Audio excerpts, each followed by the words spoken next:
November 26th, 1945. Camp Reynolds, Pennsylvania. The scent of pine solvent and wet wool filled the small infirmary, nearly masking the metallic tang of snow in the air. Outside, the world was a canvas of gray and white. Nurse Helen adjusted the blanket over the young prisoner's shoulders.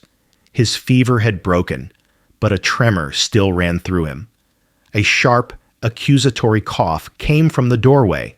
Mr. Abernathy, a civilian quartermaster, stood there, his face a tight knot of disapproval. "They get blankets now? Our boys are still coming home with jungle rot," he muttered, his voice loud enough to carry. The young German flinched, curling inward. Helen stepped slightly, placing herself in Abernathy's line of sight, her posture calm but firm.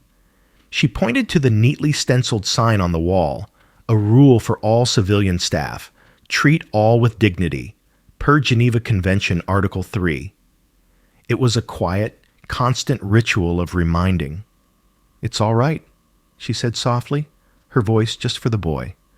"He's just worried about his own." She met Abernathy's glare with a steady, neutral gaze until he finally grunted and turned away. We hope these stories offer a window into a shared past. If they resonate, consider subscribing and letting us know which country you are watching from. 48 weeks earlier, New York Harbor. The world had been water and gray sky for so long that the solid line of the horizon felt like a betrayal. Eric stood on the crowded deck, the cold November air biting at his face, smelling of salt and something else, a heavy, metallic scent like coal smoke and damp industry. This was America. It did not look the way the newsreels had promised. He had been prepared for decadence, for towering, fragile spires of glass and steel. The buildings were there, certainly, rising like geometric ghosts into the low-hanging clouds, but they did not seem fragile. They seemed rooted, permanent. A fellow prisoner, a boy from Hamburg named Klaus, muttered, "They look like gravestones." Eric did not answer. His mechanic's eye was drawn not to the skyline, but to the harbor itself. He saw the cranes, not one or two, but dozens, their steel arms moving in a slow, deliberate ballet. They lifted crates, vehicles, and nets bulging with supplies from the holds of ships and deposited them onto the docks with an unnerving efficiency. Freighters, tankers, and warships sat at anchor or moved through the channels with a placid authority. There was no sign of chaos, no hint of the strained logistics that propaganda had assured them were crippling the Allied war effort. In the ports of Italy and France, a single ship being unloaded was an event. Here, it was simply the background rhythm of the day. From the shore, a sound pierced the low hum of the harbor, a long, powerful blast from a factory whistle, signaling a change of shift. It was a sound he knew intimately from the roar, the sound of production. But here, it did not sound desperate. It sounded confident. As their ship was nudged toward the docks by a squat, powerful tugboat, Eric felt the first cold flicker of a terrible doubt. This was not a nation on its knees. This was a nation that had simply rolled up its sleeves. The train car was Spartan, its wooden benches hard against his back, but it was clean. The rhythmic clatter of the wheels on the rails was a familiar sound, yet the context made it alien. For hours, Eric sat pressed against the window, watching a country unfold that defied all logic. They passed through cities and towns where no buildings were bombed, no windows were boarded up with anything but dust. Factory after factory slid by, their smokestacks breathing steady plumes of gray and white into the sky, signs of life, not of ruin. He watched the freight trains. They were impossibly long, pulled by locomotives of a design he had never seen, massive, powerful engines that moved with an unhurried force. He counted the cars, trying to estimate the tonnage, the sheer volume of material being moved, but he always lost track. The numbers were too large, the procession too endless. It was a serpent of steel and wood, feeding a war a continent away, and it showed no signs of starvation. As dusk bled into a cold, hard night, the landscape transformed. The darkness was punctuated by the lights of towns, by the solitary lamps of farmhouses. Then ahead, the sky began to glow. It started as a faint orange pulse on the horizon, but it grew steadily until it consumed the heavens, a false and terrible dawn. The train slowed, and Eric saw its source. A steel mill, vaster than anything he had ever imagined, stretched for what seemed like miles along the river. Rivers of molten metal flowed in open channels, and the air itself seemed to shimmer with heat. Flames erupted from the tops of colossal furnaces, painting the clouds in shades of fire. A freight train passed them, heading in the opposite direction. In the gloom between the two moving machines, a man stood, swinging a small lamp. The green eye of the switch lantern cut through the darkness, a tiny, disciplined point of light against an inferno of raw power. It was the signal of a system in perfect control. In that moment, Eric understood. Germany was not fighting a nation. It was fighting this continent-sized engine that never slept. The train finally began to slow, pulling into a gritty town shrouded in smoke. The clatter of the wheels softened, but the sound of the furnace remained, a low and constant roar. The camp was named Reynolds, a fact stamped in black ink on the thin mattress cover of his assigned bunk. The place smelled sharply of disinfectant and green lumber. Everything was new, functional, and devoid of character. They were stripped, deloused with a cloud of stinging powder, and issued coarse wool uniforms, stiff new boots, and a small kit containing a razor, a toothbrush, and a bar of soap. The process was efficient, impersonal, and methodical. There were no beatings, no gratuitous humiliations. The American guards were tall, quiet men who carried their rifles with a kind of bored professionalism. This absence of overt malice was more disorienting than any cruelty Eric had braced himself for. He sat on his bunk in the long, quiet barrack, the air filled with the low murmurs of his fellow prisoners. They were all processing the same confounding reality. The food in the mess hall had been plain but plentiful. Stew, thick slices of bread, and coffee that was weak but hot and real. It was more than many civilians were getting back home. This enemy was disciplined, organized, and strangely correct. It made them harder to define, and therefore harder to hate. 2 days later, a guard entered with a crate. Inside were Red Cross parcels. Each man received one. Eric opened his with a sense of deep suspicion.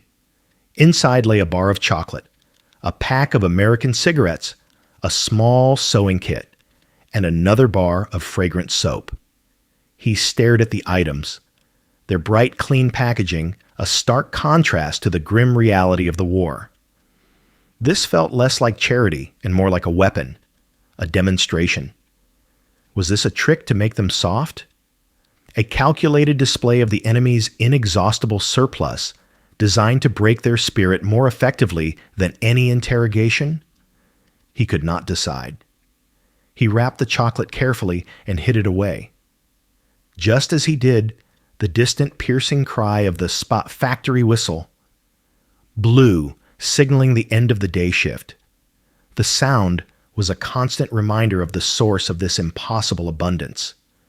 The next morning, a list was posted. Eric's name was on it, assigned to a work detail at the local railroad depot. The rail yard was an organized pandemonium of steam and steel. Eric's detail was assigned to a lumber siding, where their job was to help guide and stack massive railroad ties being unloaded from flat cars. The work was heavy, but straightforward. What unsettled him was the atmosphere. There was a rhythm to the place, a cadence set by the shriek of the factory whistle that echoed across the valley. It was a rhythm of relentless, unhurried production. Nothing was wasted, not a motion, not a minute. Crates were moved, cars were shunted, and engines were coupled with a practiced ease that spoke of deep institutional knowledge. Eric, a mechanic by trade, found himself watching the machines more than the men.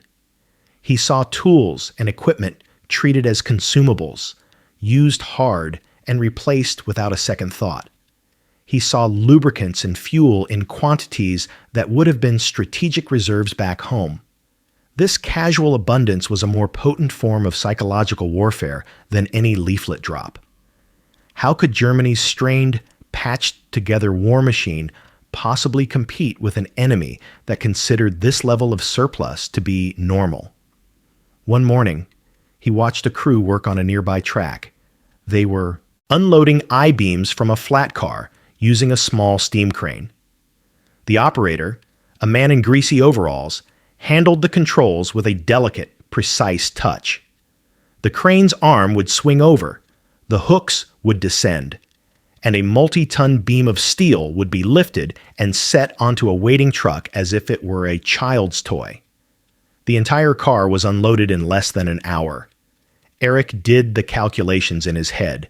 The steam pressure, the gear ratios, the sheer tensile strength of the cables.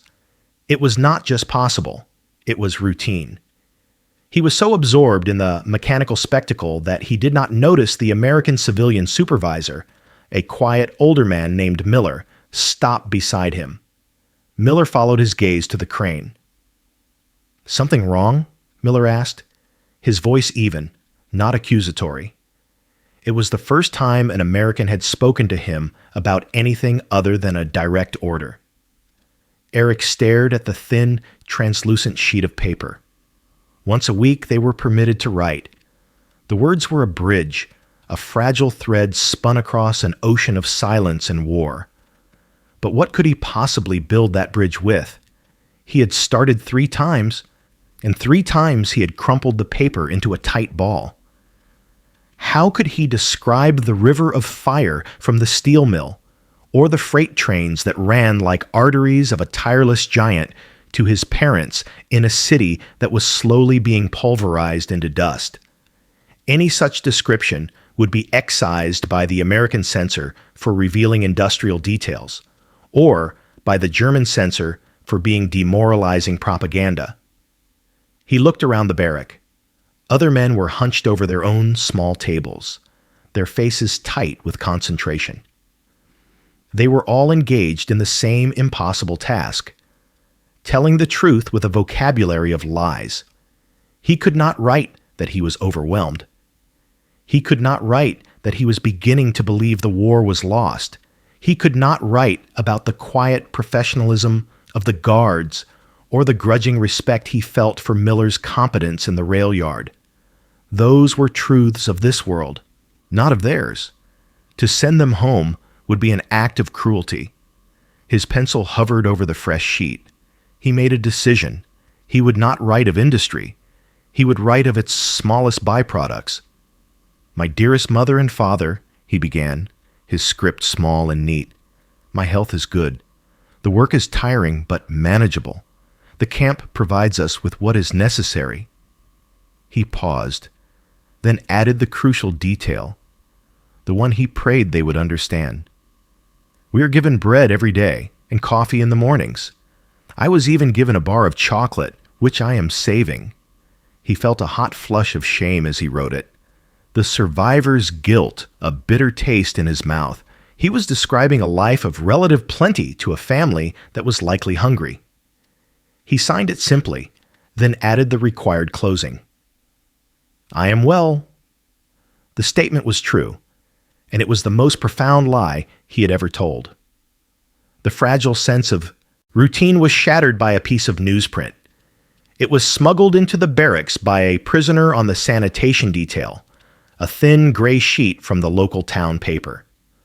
A small crowd gathered around the bunk of a Viennese corporal named Franz, who had been a university student and possessed a confident, if accented, grasp of English. As Franz translated the column, His voice low and tight, the air in the room grew heavy and still. The editorial was a blast of cold fury. It spoke of local boys dying in the Hürtgen forest, while German soldiers were given warm beds and 3 meals a day in the heart of Pennsylvania. The writer, the paper's editor, questioned the patriotism of any policy that treated the enemy with such deference. It was an insult, he argued, to every grieving mother and every soldier still in harm's way. Then came the line that made Eric's blood run cold. Franz paused, then read it slowly. Every day, these men are marched to our rail yards, the very arteries of our war effort, and we are forced to witness this misplaced charity. The threat was no longer abstract. It was specific to him, to his detail. He felt a confusing mixture of emotions. There was indignation, a reflexive anger at being condemned by people who knew nothing of him. But underneath it was a chilling sliver of understanding. If his own brother had been killed, would he feel any different? He saw the logic in their hatred, and that made it far more terrifying than the blind, ideological fury he had been trained to expect. The next day at the rail yard, the atmosphere had changed. The civilian workers kept their distance. Miller did not meet his eyes. His instructions were clipped and formal, and he no longer stood near the prisoners. The words from the newspaper had built a wall between them, higher and more impenetrable than any barbed wire fence. For 3 days, the silence in the rail yard was a heavy, suffocating thing. Miller moved around the prisoners with a deliberate distance, his face set in a grim, unreadable mask. His orders were barked across the stacks of lumber, addressed to the group, never to an individual. The small space of shared, unspoken respect that had opened between him and Eric had been sealed shut. Eric felt the isolation keenly, retreating back into the shell of a nameless, faceless prisoner. He focused on the work, on the simple physics of leverage and weight, letting the repetition numb the cold knot of anxiety in his stomach. On the 4th day, the winch they used to hoist bundles of ties onto the flat cars seized with a violent shudder and a high-pitched scream of metal. Then silence. The sudden absence of noise was more jarring than the failure itself. The civilian operator cursed and climbed down from the cab, kicking at the machine's base. Miller stalked over, his face already dark with frustration. He peered into the complex gears of the lifting mechanism, his shoulders tense. Eric watched from a distance. He knew that sound. It was not the low groan of a slipping gear, but the sharp, final snap of a failsafe. It was a sound of intentional, designed failure meant to prevent a catastrophic one. Without thinking, his instincts as a mechanic taking over, he took 2 steps forward. "Der Scherstift," he said, his own voice surprising him. He pointed toward a small, grease-covered housing near the main drum. "The shear pin." Miller shot him a look of pure venom, a glare that told him to get back in his place. But Eric held his ground, his gaze fixed on the machine. Miller hesitated, then looked from Eric's pointing finger back to the winch. With a grunt, he grabbed a heavy wrench, unbolted the housing, and reached inside. He pulled out a small, perfectly sheared cylinder of steel. He stared at it for a long moment, then at Eric. His expression was no longer hostile, only surprised. An hour later, with the pin replaced, the winch was running again. As the end-of-day factory whistle blew, Miller walked over to Eric, unscrewed the cap from his steel thermos, and poured a stream of black coffee into the cup. He held it out. Eric took it. Neither man said a word. The announcement was posted on the main bulletin board after the morning roll call. It was a single-typed sheet, official and impersonal. The camp commandant, it stated, had accepted an offer from the First Presbyterian Church in the nearby town.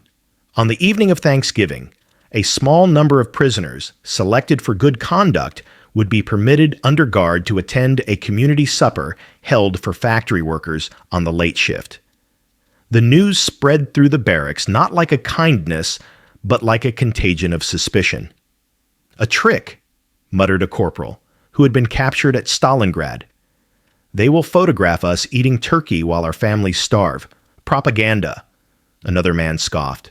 "Or it is a test to see who is weak, who is willing to collaborate." The consensus was clear.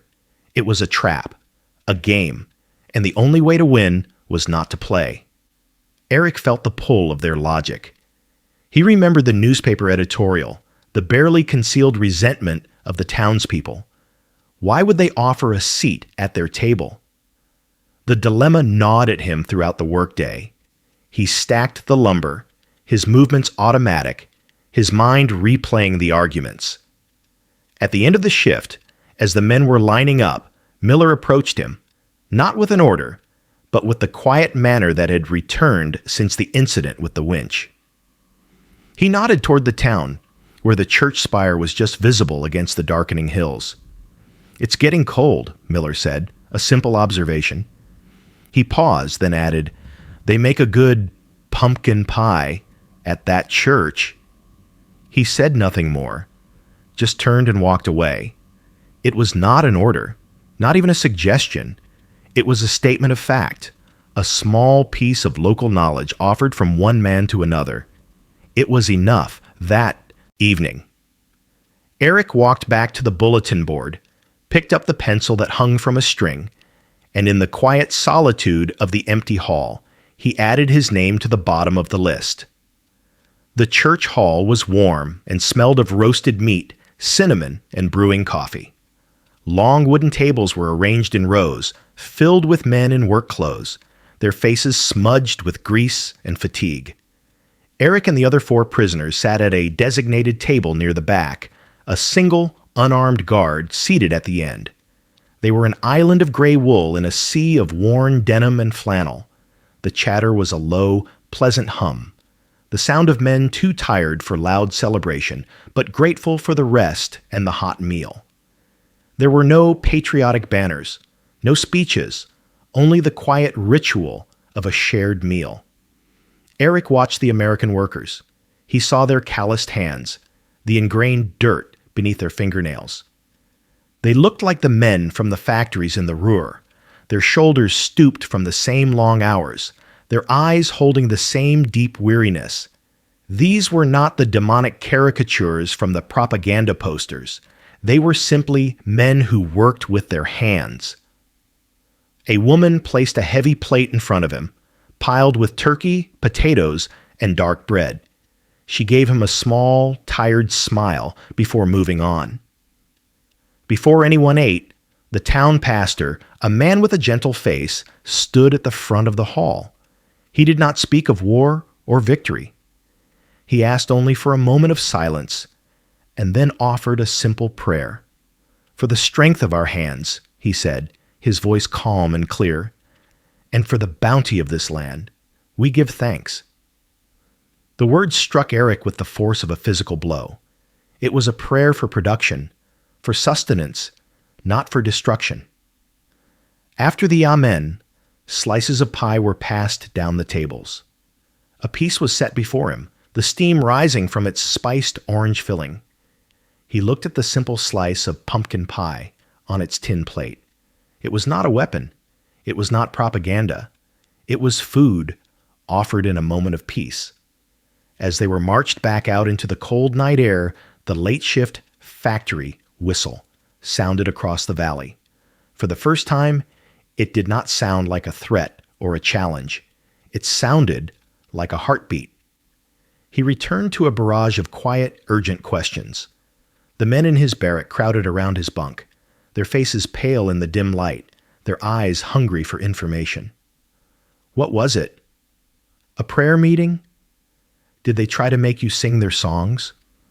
They saw the world through a single, grimy lens and expected him to confirm the distortions they all relied upon.